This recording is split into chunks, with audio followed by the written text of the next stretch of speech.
pero hindi sa pagiging anak.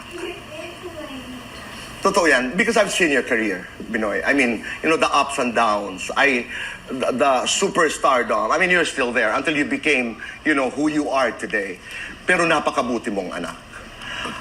Kanina sinabi mo na baon mo kung paano kayo pinalaki. Ano yun? Ngayon na meron ka ng mga anak, ano yung baon-baon mo, lalo na mula sa iyong ina?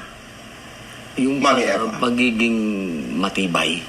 Yung doon kami pinalaki ng nanay namin. Kailangan maging matibay kayo kasi yung tatay namin po, politician din siya eh. Local siya.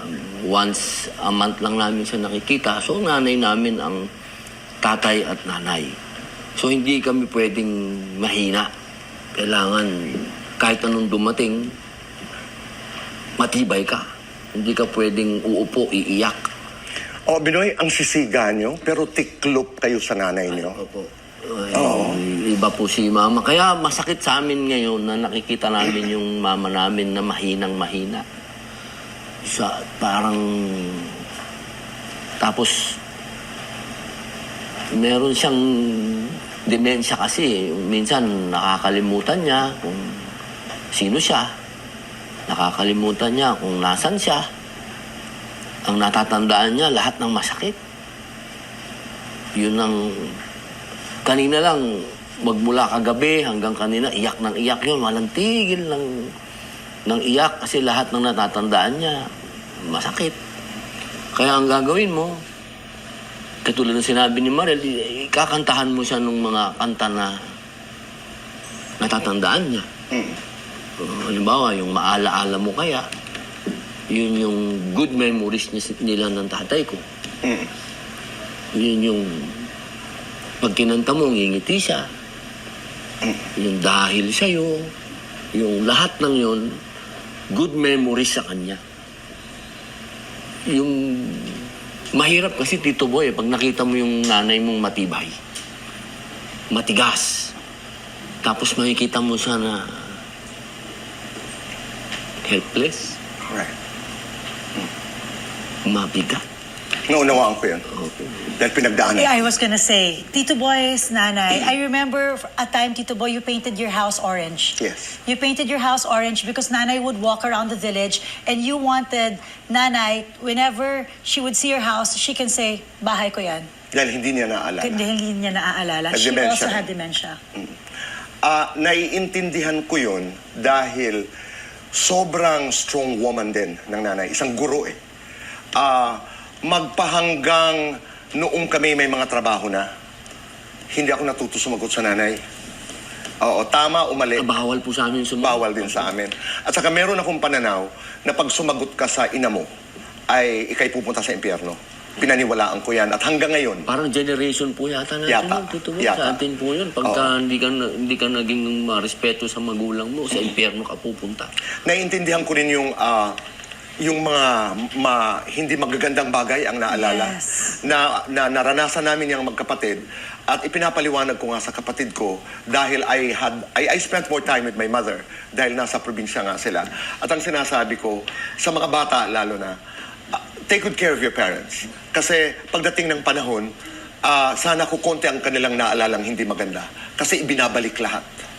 Maraming bagay ang hindi natin maunawaan. May mga pagkakataon din yan, they become physical violent.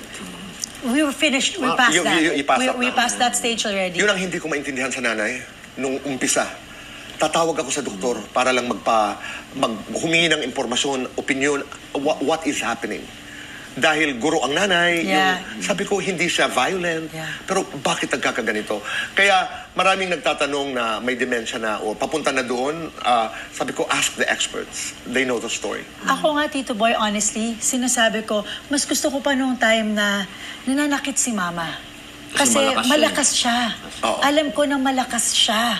Kesa yung nakikita ko na, Ngayon kasi- na mahinang-mahina talaga. I understand. So, alam mo, parang I prefer pa na... Pero si Mama, hindi mo na siya maintindihan magsalita. Pero pag si Mariel lang kausap niya, diretso siya magsalita. Yeah, nakikipagkwentuhan siya sa akin. You know what I do, Tito Boy? Sinasakyan ko yung flow ng conversation. That's how you do Yeah. it. Oo. Sinasakyan ko yung flow ng conversation and then for some reason, Sana wag mo lang sasakyan kasi laging yung pambababae ni Papa yun ang ano. pinag-uusapan Kaya ninyo. minsan, pag nakikita niya si Robin, sabi ko, naku, maaano yata. Because minsan, pag nakikita niya si Robin, nakikita niya si Papa. So, ano talaga. Sana wag din mo makita mo yun. Yun naman naman. Hindi. Pero Yeah, but magkasundo yeah. sila pagka ano. At meron ganun talaga. I used to do a late evening show. Natatapos ako 11:30. Ako'y naglalakbay mula kabila hanggang St. Luke's. Hindi kakain ng nanay ko hanggat hindi naririnig ang aking boses. Parang si Hermats. Hindi natutulog pag Hindi wala ako si Robin. May ganun eh. So, no? pag for example, wala... Hindi natutulog hanggat wala ka. Hindi natutulog, Tito Boy. Hindi natutulog hanggang iniintay siya. So, same thing with you. You said, I remember you said, hindi niya iinumin ng gamot Hindi. hanggat wala ka. Ganun sa kanya. Pag narinig ang boses ko, kasi there was a time also na hindi na naiintindihan. Oo, pero pag nag-uusap kami, Nay, andito na ako. Oo, doon na nag-uumpisa kumain. Ang buhay, no? Oo. Ano talaga? But that's the reason why you're blessed. You love your mother. If my kids love me half the way Robin loves his mom, I'm golden, Tito Boy. Yun talaga. Kasi Ikaw- I know how he loves his mom. But you're a devoted mother. I mean, if there is also one thing about you, Mariel, that really makes me profoundly proud. Thank you, It's Tito that. Boy. Opo, mas lalo ko nga siyang minahal. Eh, no? Diba? Naging nanay siya. Ibang klase. I really wanted to ask you this.